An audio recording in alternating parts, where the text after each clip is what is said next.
हाँ जी। Hello student, सभी को प्यार भरा नमस्कार। मैं सुनील कुमार ओटला एक बार फिर से स्वागत करता हूं आपके अपने YouTube के ई प्लेटफॉर्म पे। तो स्टूडेंट, आज का जो अपना चैप्टर है वो है पशुपालन विज्ञान यानी कि एनिमल हस्बेंड्री। देखिए भी स्टूडेंट, अपने सभी एग्रीकल्चर स्ट्रीम में एक सब्जेक्ट पढ़ते हैं पशुपालन विज्ञान। भी एग्रीकल्चर में क्यों पढ़ते हैं? तो सीधी सी बात है, कृषि का मतलब होता है कि फसल उत्पादन के साथ क्या करना, पशुपालन करना।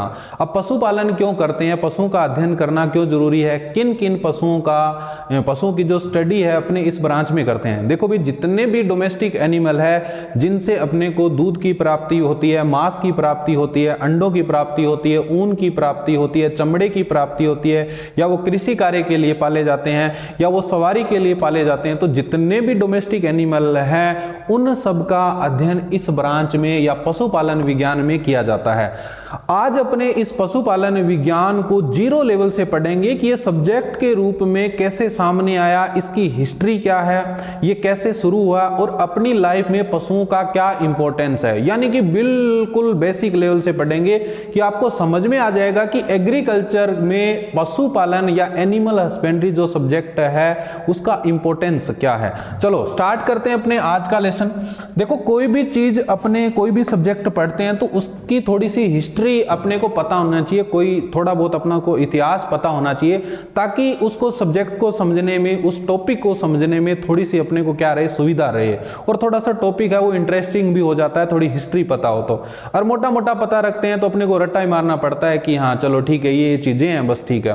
हिस्ट्री पता हो, उसकी सारी आसपास की बेसिक बातें पता हो तो सब्जेक्ट को पढ़ने में थोड़ा सा मजा भी आता है। तो अपने बात करते हैं थोड़ी सी हिस्ट्री के बारे में इसकी। देखो भी स्टूडेंट, भारत, आप जानते हो कि भारत एक कृषि प्रधान देश है। कैसा देश है? कृषि प्रधान देश की श्रेणी में आता है। कौन सा? भारत। कृषि प्रधान देश क्यों कहते हैं इसे? क्योंकि यहाँ की लगभग 65 से 70% जो पॉपुलेशन है या अपने कह सकते हैं जनसंख्या है, वो किस पे डिपेंड है? वो आपके कृषि व कृषि से संबंधित उद्योग धंधे, कृषि से संबंधित उद्योग धंधों पर डिपेंड है। उद्योग धंधे, अब देखो उद्योग धंधे कौन से हो गए? जैसे मान लीजिए एग्रीकल्चर है, एग्रीकल्चर से रिलेटेड बहुत सारे उद्योग धंधे हैं। जैसे कोई कपड़ा मिल है तो कपड़ा मिल किस पे डिपेंड है? एग्रीकल्चर सेक्टर पे डिपेंड है कि वहां से कॉटन जाएगी या रेशा जाएगा, तभी तो वो जो कपड़ा मिल है वो उनसे रेशे से क्या बना पाएगी? कपड़ा बनाएगी। कोई शुगर मिल है तो गन्ना वहां जाएगा तभी तो वो वहां से चीनी बना पाएगी ना। तो ये अपने कह सकते हैं कि 65 से 70% खेती नहीं करते हैं, खेती के साथ साथ उससे संबंधित जो उद्योग धंधे हैं उन पर डिपेंड है। जैसे कोई सॉस बनाने वाली फैक्ट्री है, यानी कि जैसे टमाटर का सॉस बनता है तो टमाटर की सॉस बनाने वाली जो फैक्ट्री है, टमाटर आएगा तभी तो वो फैक्ट्री चलेगी, और उस फैक्ट्री में जो मजदूर काम करने वाले वो कहीं ना कहीं अप्रत्यक्ष रूप से एग्रीकल्चर पे डिपेंड है। यानी कि वो जो सेक्टर है, यानी जो फैक्ट्री है ना, वो किस पे डिपेंड होगी? एग्रीकल्चर पे डिपेंड होगी। तो इसका मतलब यह है कि 65 से 70% जो जनसंख्या है वो कृषि और कृषि से संबंधित उद्योग धंधों पे डिपेंड है। ठीक है, ये बात आपके समझ में आ गई होगी। इस कारण कृषि प्रधान देश कहा जाता है। अब अपने थोड़ी सी और इसकी डिटेल बात करें कि कृषि प्रधान देश बोलने का रीजन क्या है इसके पीछे। ठीक है, क्योंकि 65 से 70% जनसंख्या वो उद्योग धंधों या एग्रीकल्चर पे डिपेंड है। अब पशुपालन का क्या इंपॉर्टेंस है? तो कृषि का मोटा मोटा मतलब ही क्या है? कृषि का मतलब ये है, कृषि बराबर होता है स्टूडेंट पशुपालन प्लस फसलों उत्पादन। हालांकि फसलों उत्पादन को मैंने पहले लिखना चाहिए, फसलों उत्पादन प्लस क्या करना? आपका पशुपालन करना।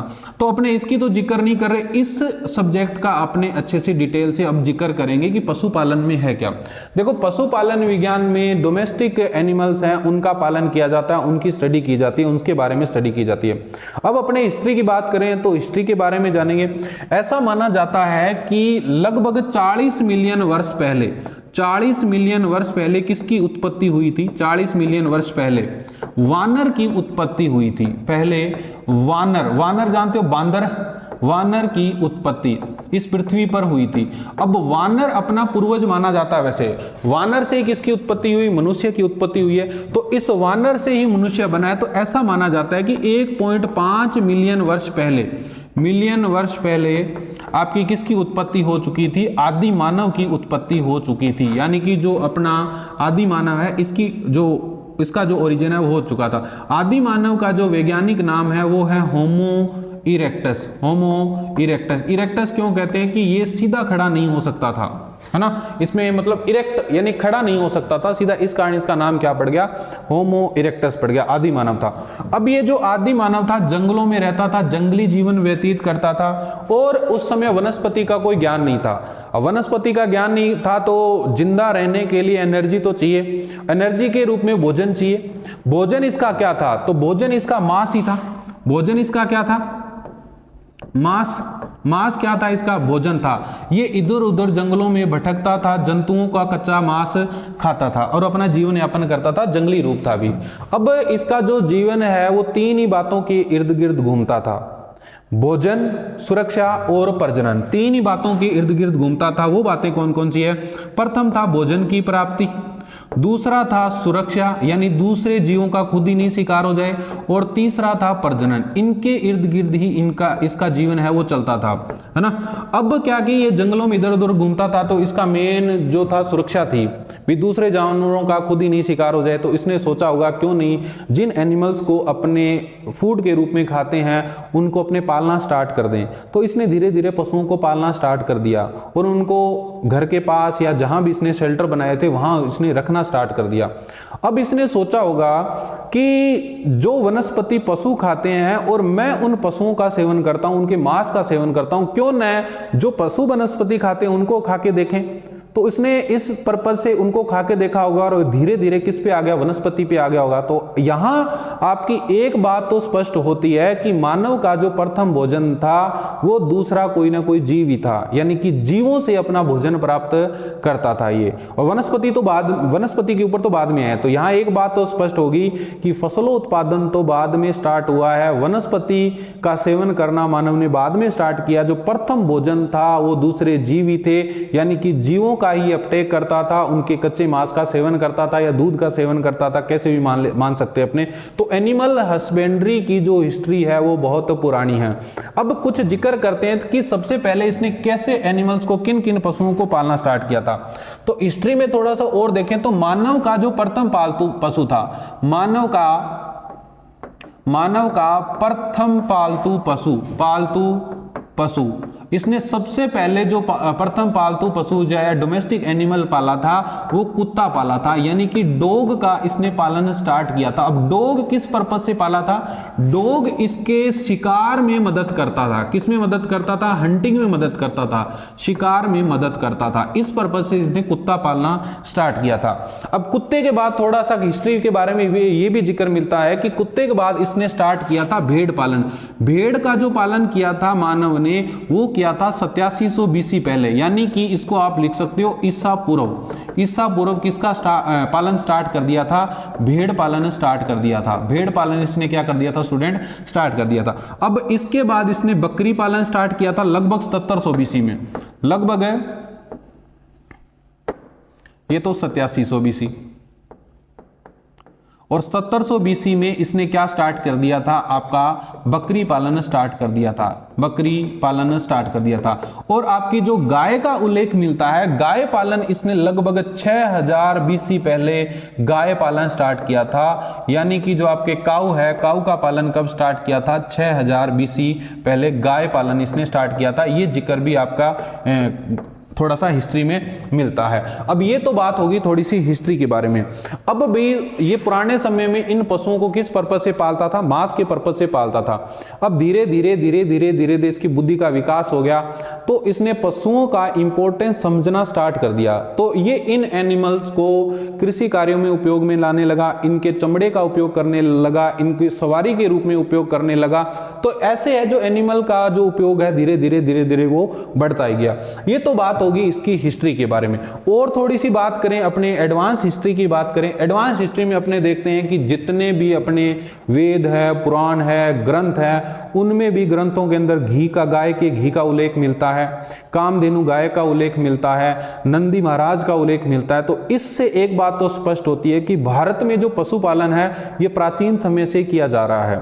ये बात अपने मोटी मोटी स्पष्ट कर चुके हैं कि भारत में पशुपालन प्राचीन समय से किया जा रहा है। इसका प्रत्यक्ष परिणाम अपने ग्रंथों से, पुराणों से, और अब जैसे महाभारत देखते हैं तो महाभारत में भगवान श्री कृष्ण को भी दिखाया जाता है कि जो वो है वो गायों को चराते हैं, जंगलों में घूमते हैं, ठीक है। और आप राजस्थान लेवल में राजस्थान की हिस्ट्री पढ़ते हैं तो राजस्थान में जितने भी लोक देवता हैं, यहाँ तेजा जी महाराज है, पाबू जी महाराज है, गोगा जी महाराज है, ये गायों की रक्षा करते हुए शहीद हुए हैं। तो ये बात अपने एक तो स्पष्ट होती है कि पुराने समय में लोगों के पास जो धन दौलत थी वो उनके पशु ही थे। और ये भी जिक्र मिलता है किताबों के अंदर, अपनी जब हिस्ट्री पढ़ते हैं कि पशु जो थे वो सामाजिक प्रतिष्ठा के घोतक थे। अब सामाजिक प्रतिष्ठा को घोतकों के मतलब है भी पुराने समय में अगर की कन ऊंट होन तो या की कन घोड़ो होन तो वो फॉर्चूनर का बराबर मानता बिन कि बी कन घोड़ो है, यहाँ जिया आज के टाइम में फॉर्चूनर हुआ ना की कन, तो बी टाइम में वो मानता कि बी कन घोड़ो है वो यानी फॉर्चूनर का बराबर है। तो सामाजिक प्रतिष्ठा के घोतक माने जाते थे पशु, ठीक है। अब भाई धीरे धीरे समय बदलता गया, समय बदलता गया तो आज का जो समय है वो आपको पता है कि आर्थिक युग है। आर्थिक अपने की जो कोई भी काम करते हैं वो इकोनॉमिक पर्पज से करते हैं, पैसा कमाने के उद्देश्य से करते हैं। तो आज जो अपने पशुपालन करते हैं वो बिजनेस के पर्पज से करते हैं, क्योंकि पशुओं से अपने को बहुत सारी चीजें प्राप्त होती है और उनको अपने मार्केट में बेचते हैं। जैसे दूध है, दूध का अपने व्यापार करते हैं, दूध को बेचते हैं, मांस को बेचते हैं, जैसे बकरी पालन करते हैं, भेड़ पालन करते हैं तो भेड़ से ऊन प्राप्त होती है, उससे उसको बेचते हैं। मांस के पर्पज से भी उन पशुओं को बेचा जाता है। बकरी है, बकरी को मांस और दूध के पर्पज से दोनों के लिए पाला जाता है। तो आज का जो युग है वो क्या है? आर्थिक युग है। तो पशुओं का पालन जो किया जाता है वो बिजनेस के पर्पज से किया जाता है।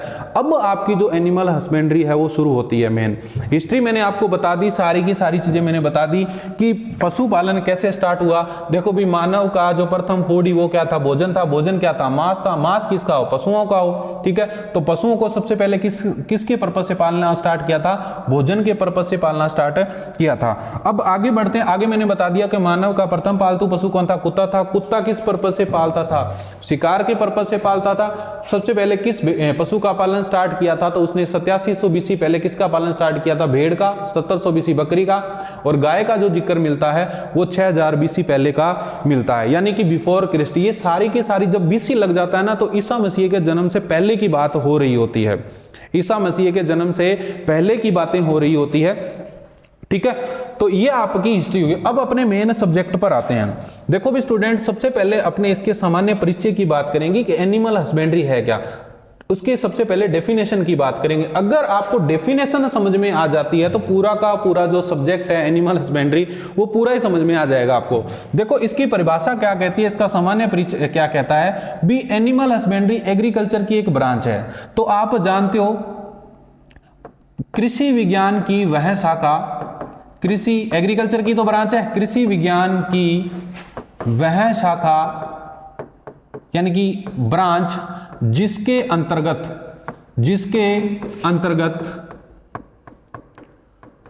पशुओं के आवास, पशुओं के स्वास्थ्य, पशुओं के प्रजनन, पशुओं के आहार व उनसे उत्पादन प्राप्त करने का अध्ययन किया जाता है। अब देखो पूरी की पूरी जो एनिमल हस्बेंड्री है वो इस डेफिनेशन में कंप्लीट होगी, किया जाता है। सर कैसे? इसमें कैसे कंप्लीट होगी? जितनी भी जो एनिमल हस्बेंड्री जो आपका सब्जेक्ट है वो इस आपकी डेफिनेशन में ही है पूरा का पूरा। जितनी भी एनिमल हस्बेंड्री पढ़ेंगे, पशुओं के आवास का अध्ययन कैसे, आवास की स्टडी करेंगे, पशुओं को किस प्रकार का शेड बनाना है, कौन कौन से मेथड है, किस मेथड से उनको रखा जाता है, स्वास्थ्य की आपको जानकारी होनी चाहिए पशुओं की, पशुओं में कौन कौन से रोग आते हैं, कौन कौन से टीके लगाए जाते हैं, समय रहते क्या अपने बचाव कर सकते हैं। प्रजनन से रिलेटेड मतलब कौन कौन से ऐसे पशु हैं जिनसे अपने ज़्यादा लाभ प्राप्त कर सकते हैं, ज़्यादा उत्पादन देते हैं, किन का क्रॉस करवा के अच्छी नस्ल की अपने जो नस्लें हैं वो पैदा कर सकते हैं। आहार मतलब कौन कौन से ऐसे फीड हैं जिनसे पशुओं से अपने अधिकतम उत्पादन ले सकते हैं। जीवन निर्वाह आहार कौन सा है, उत्पादन आहार कौन सा है, इसका जिक्र करते हैं। और उनसे क्या क्या चीजें प्राप्त होती है उनका अध्ययन करते हैं। मांस की प्राप्ति होती है, अंडों की प्राप्ति होती है, तो इन सब का अध्ययन अपने किस में करते हैं, कृषि विज्ञान की एक ब्रांच है एनिमल हस्बेंड्री, इसमें इसका अध्ययन किया जाता है। ठीक है, अब पशुओं का महत्व क्या है, भी पशुओं का क्या महत्व है, अपने दूध के उद्देश्य से पालते हैं, दूध, मांस, अंडा, हड्डियां, सींग, कृषि कार्य व सवारी है। तो इन सब पर्पज से अपने किन को पालते हैं, पशुओं को पालते हैं। तो पशुओं का ये इंपॉर्टेंस है अपनी लाइफ में, दूध के लिए, मांस के लिए, अंडे के लिए, हड्डियों के लिए, सींग और कृषि कार्य व सवारी हेतु पशुओं को पाला जाता है। इतनी बात आपके शायद मेरे हिसाब से समझ में आ गई होगी। ये आपका सामान्य परिचय हो गया, हिस्ट्री होगी। ठीक है, अब इस डेफिनेशन में ही पूरी की पूरी एनिमल हस्बेंड्री आपकी कंप्लीट होती है और पशुओं का ये इंपॉर्टेंस है। अब बात करते हैं, अपने भारत देश में रहते हैं तो भारत की अर्थव्यवस्था में इसका क्या योगदान है, भी भारत की इकोनॉमिक में इसका कितना का इंपॉर्टेंस है। देखो भी स्टूडेंट, भारत एक कृषि प्रधान देश है, मैं आपको बता ही चुका हूं। यहां जो 65 से 70% जनसंख्या है, कितनी परसेंट जनसंख्या, 65 से 70% जो जनसंख्या है वो किस पे डिपेंड है, वो कृषि व कृषि से संबंधित जितने भी उद्योग धंधे हैं उन पे डिपेंड है। अब बात करें कि भारत की जीडीपी में एग्रीकल्चर का कितना योगदान है, तो स्टूडेंट ध्यान रखें, भारत की जीडीपी में कृषि का योगदान, जीडीपी में कृषि का योगदान कितना परसेंट योगदान है सर, इसका कृषि का जो योगदान है भारत की जीडीपी में वो 19.1% है। अब जीडीपी का क्या मतलब है, जीडीपी का मतलब होता है ग्रोस डोमेस्टिक प्रोडक्ट। अपने कहने का मतलब भारत या इंडिया ऑल ओवर जितने भी सेक्टर हैं, जैसे आपकी हवाई जहाज है, जैसे आपका रोडवेज है, जैसे आपकी ट्रेन्स है, यानी और भी बहुत सारे सेक्टर है। तो मान लीजिए एक दिन में 100 रुपए कमाता है भारत, सभी सेक्टर से कितने पैसे कमाता है, 100 रुपए कमाता है। तो एग्रीकल्चर सेक्टर से कितना पैसा आएगा इसके पास, 100 रुपए में से 19 रुपया 1 पैसा ये एग्रीकल्चर सेक्टर से कमाएगा। और चूंकि मैं आपको बता चुका हूं कि कृषि का मतलब क्या है, कृषि का मतलब है फसल उत्पादन के साथ क्या करना, पशुपालन करना। तो कृषि के अंदर ही आपका पशुपालन जो विज्ञान है वो आ गया कि नहीं आ गया, तो इसमें भी 19.1% में भी कुछ ना कुछ इसका योगदान होगा कि नहीं होगा। तो अब अपने स्पष्ट रूप से देखें कि भारत की जीडीपी में पशुपालन का कितना योगदान है। तो मैं बात करूं भारत की जीडीपी में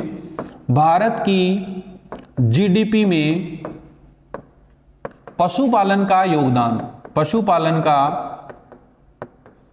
योगदान, तो ध्यान रहे स्टूडेंट, भारत की जीडीपी में पशुपालन का योगदान है 5.1%, यानी कि इस 19% में ये 5.1% भी शामिल है। इस 19.1% में 5.1% भी शामिल है। अगर अपने इसका परसेंट निकालें 19.1 का भी कितना परसेंट योगदान है इसके अंदर, तो 25 से लगभग 30% रेशो निकल के आएगा कि 19.1% जीडीपी में 25 से 30% जो योगदान है वो आपके पशुपालन का योगदान है। ये बात आपके शायद स्पष्ट हो गई होगी। ये इंपॉर्टेंट आंकड़ा है। ये जो रेशो मैंने आपको बता रहा हूं ये आपका 2020-21 का आंकड़ा है। कब का आंकड़ा है स्टूडेंट, 2020-21 का आंकड़ा है। एक मिनट भाई,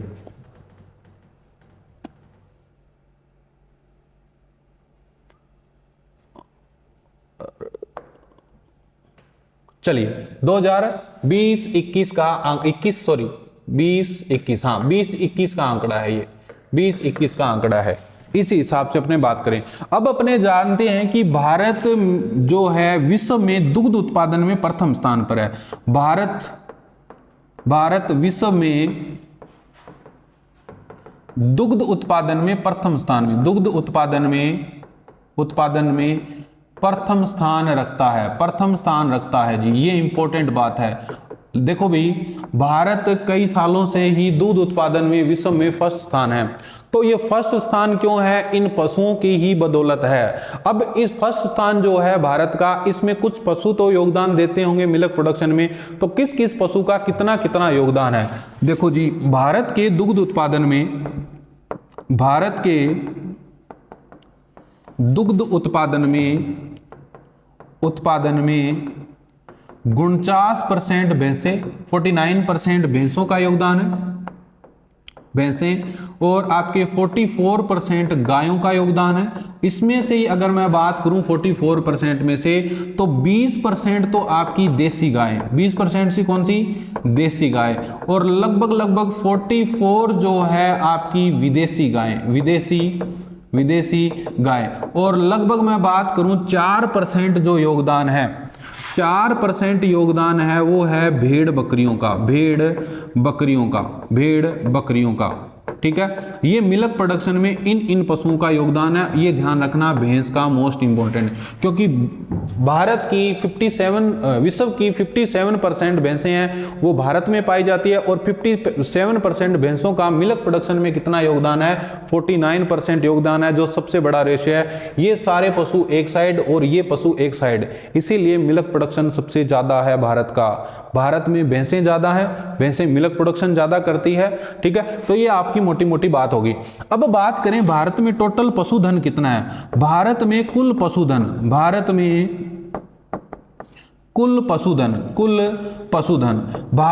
कुल पशुधन अगर अपने 20वीं पशु गणना के हिसाब से देखें तो टोटल जो पशुधन है भारत में,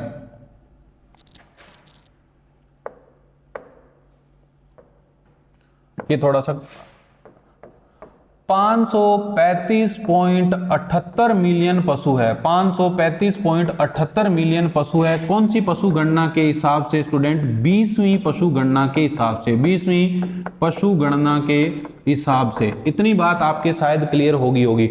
अब देखो, ये 20वीं जो पशु गणना हुई है स्टूडेंट, ये हुई है 2017 में। अब जो 19वीं पशु गणना के साथ थोड़ी सी तुलना करूं मैं, 19वीं पशु गणना हुई थी आपकी 2012 में, 2012 के अगर अपने तुलना देखें इनमें और इनमें कितने परसेंट की वृद्धि देखी गई है, तो ध्यान रखना 2012 की तुलना में 20वीं पशु गणना में जो पशुओं की वृद्धि देखी गई है वो 4.6% की क्या देखी गई है? 4.6% की क्या देखी गई है? वृद्धि देखी गई है। ये आंकड़ा आपके लिए इंपॉर्टेंट है भाई। 2012 वाली पशु गणना देखें और 2017 वाली पशु गणना देखें, यानी कि 19वीं और 20वीं पशु गणना की तुलना करें तो 20वीं पशु गणना में 19वीं पशु गणना की तुलना में 4.6% की पशुओं में वृद्धि देखी गई है। ये आपकी मोटी मोटी बात क्लियर होगी। और टोटल पशुधन भारत के पास कितना है? 535.78 मिलियन है, 535.78 मिलियन है। ये होगी आपके पशुधन का भारतीय कृषि में, ये इंपॉर्टेंस है। जीडीपी में कितना योगदान बताया मैंने आपको? आपका देखिए 19.1% योगदान है कृषि में, भारत की कृषि का जीडीपी में योगदान है। और भारत की जीडीपी में पशुपालन का कितना योगदान है? तो 5.1% है। तो मोटी मोटी बात आपके क्लियर हो गई होगी। स्टूडेंट, अपने जो पशुधन का भारतीय कृषि में क्या महत्व है ये अपनों ने देख लिया। नेक्स्ट अपने बात करेंगे कि राजस्थान लेवल के जो एग्जाम है तो उनमें तो राजस्थान लेवल का डाटा पूछा जाएगा। अब अपने बात करेंगे कि राजस्थान की अर्थव्यवस्था में पशुपालन का क्या योगदान है। देखो भी स्टूडेंट, राजस्थान की बात आती है तो राजस्थान में सारी की सारी जो परिस्थितियां हैं वो विपरीत मिलती है। कृषि में तो इतना कुछ खास राजस्थान नहीं करता है, परंतु कृषि में ही आपके पशुपालन तो जरूर आता है। पशुपालन में बहुत अच्छा खासा योगदान है आपके राजस्थान का, क्योंकि राजस्थान में आप जानते हो वर्षा की अनिश्चितता रहती है, सिंचाई के उपरोक्त साधन है नहीं, तो सिंचाई के उपरोक्त साधन नहीं होने के कारण यहाँ के लोग पशुपालन ज़्यादा करते हैं। यहाँ के लोगों की जो मुख्य आजीविका है वो पशुपालन पर निर्भर है। आप देखिए जैसलमेर, बाड़मेर, जोधपुर, पाली, बीकानेर, चूरू, सरदार शहर, डूंगरपुर, ये वाला जो एरिया है, इस एरिया में सबसे ज़्यादा भेड़, बकरियां, गायें, भैंसें ये पाली जाती है। तो उन लोगों का कहीं ना कहीं जीवन यापन का जो मुख्य सोर्स है वो पशु है। तो राजस्थान की अर्थव्यवस्था को अगर किसी ने मजबूत बना रखा है वो आपके एनिमल्स ही है। और आप देखते ही हो कि राजस्थान में बहुत सारी अपने लोक कथाएं पढ़ते हैं, तो लोक कथाओं में पशुओं का ही जिक्र ज़्यादा मिलता है। जैसे कि जी महाराज की लोक कथा पढ़ते हैं अपने, गोगा जी महाराज की लोक कथा पढ़ते हैं अपने, है ना, और आपने तेजा जी महाराज की लोक कथा पढ़ते हैं राजस्थान लेवल के ऊपर हिस्ट्री जब बात करें तो अपने। तो ये सारे जितने भी लोक देवता हैं ये शहीद हुए हैं पशुओं को लेकर। पशुओं का प्राचीन समय से ही राजस्थान में क्या रहा है, एक इंपॉर्टेंस रहा है। अभी खेती तो होती नहीं है, लोगों का कोई ना कोई जीवन यापन का सोर्स तो होगा ना, तो पशुओं के ऊपर ही अपना जीवन यापन करते हैं, इनका व्यापार करते हैं, इन पशुओं को मांस के उद्देश्य से पालते हैं, दूध के उद्देश्य से पालते हैं। तो अब बात करते हैं कि राजस्थान की अर्थव्यवस्था में पशुधन का क्या महत्व है। तो पहले अपने जीडीपी की बात करते हैं कि राजस्थान की जीडीपी में पशुपालन का कितना योगदान है। तो जीडीपी में जो योगदान है, जीडीपी में योगदान कितना है राजस्थान की जीडीपी में पशुपालन का, तो ध्यान रहे स्टूडेंट 10.21% योगदान है। और 12% पशुधन भारत में राजस्थान में पाया जाता है। तो भारत का पशुधन लगभग स्टूडेंट 10.6% जो पशुधन है भारत का वो राजस्थान में पाया जाता है, जो कि सेकंड पोजीशन पे आता है। सेकंड पोजीशन पे आता है। फर्स्ट कौन है आपका? फर्स्ट आपका यूपी है। यूपी में भारत में सबसे ज्यादा पशुधन पाया जाता है। ये तो मोटी मोटी आपके बात होगी किसकी, जीडीपी में कितना % योगदान है पशुओं का और भारत में पशुधन कितना पाया जाता है। अब अपने बात करें भारत में टोटल पशुधन कितना है, कुल पशुधन कितना है राजस्थान में, भारत का कुल पशुधन बात करें अपने, तो ये 56.8 मिलियन है। कितना है स्टूडेंट? 56.8 मिलियन है। कौन सी पशु गणना के अनुसार? आपकी 20वीं पशु गणना के अनुसार, जो 2017 में हुई थी। 2017 में हुई थी, हालांकि उसका जो विवरण है वो 2019 में दिया गया था।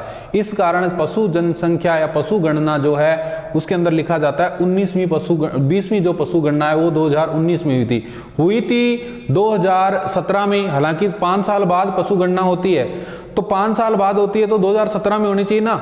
19वीं पशु गणना 2012 में हुई थी, 20वीं पशु गणना होनी चाहिए 5 साल बाद 2017 में हुई तो 2017 में ही थी, परंतु इसका जो विवरण है या इसका जो डाटा है वो 2019 में ही पेश किया गया था। इस कारण उसके अंदर 2019 लिख देते हैं। 20वीं पशु गणना 56.8 मिलियन है। अगर मैं इसकी तुलना करूं जैसे अपने पीछे की थी 2012 वाली पशु गणना के हिसाब से, 2012 में जो पशुधन था भारत में, राजस्थान में, वो था 57.7 मिलियन। 57.7 मिलियन टोटल पशुधन था। अब 20वीं पशु गणना में कितना है? 56.8 मिलियन है। तो कमी तो हुई है ना, तो कितने % की कमी हुई है? देखो 20वीं पशु गणना में पशुधन के अंदर राजस्थान में 1.6% की क्या देखी गई है? कमी देखी गई है। 1.6% की क्या देखी गई है स्टूडेंट? कमी देखी गई है। ये इंपॉर्टेंट डाटा है आपके लिए। उधर 4.6% की वृद्धि देखी गई थी भारत में, परंतु राजस्थान में 20वीं पशु गणना में 19वीं पशु गणना की तुलना करें तो 1.6% पशुधन की क्या देखी गई थी? कमी देखी गई थी। इतनी बात आपके शायद क्लियर हो गई होगी।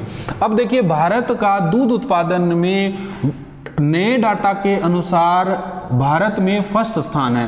राजस्थान का बात करें तो राजस्थान का दूध उत्पादन में, राजस्थान का दुग्ध उत्पादन में योगदान, दुग्ध उत्पादन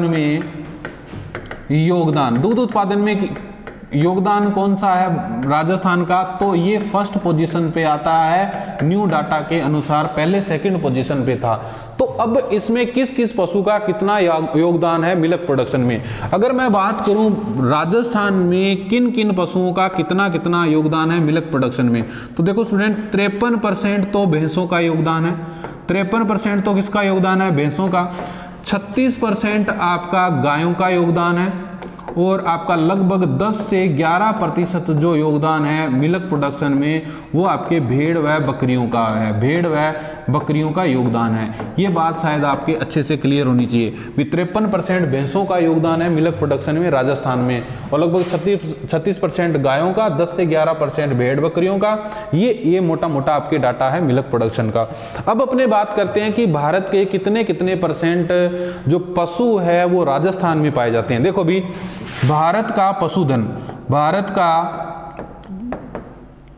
पशुधन कितना कितना % पाया जाता है। देखो अगर मैं बात करूं सबसे ज्यादा जो पशु पाए जाते हैं वो ऊंट पाए जाते हैं। कितने %? भारत के 85.20% ऊंट पाए जाते हैं। ऊंट पाए जाते हैं भारत के राजस्थान में, जो कि फर्स्ट स्टेज पर है, जो कि फर्स्ट स्थान है। अगर मैं बात करूं बकरियों की, तो बकरियां कितनी पाई जाती है? 13.97%। 13.97% बकरियां पाई जाती है, बकरियां पाई जाती है।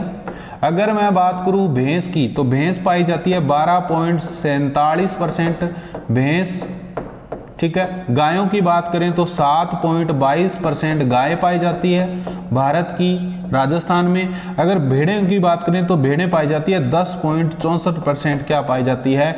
भेड़ पाई जाती है। अब कौन कौन सी पोजीशन है?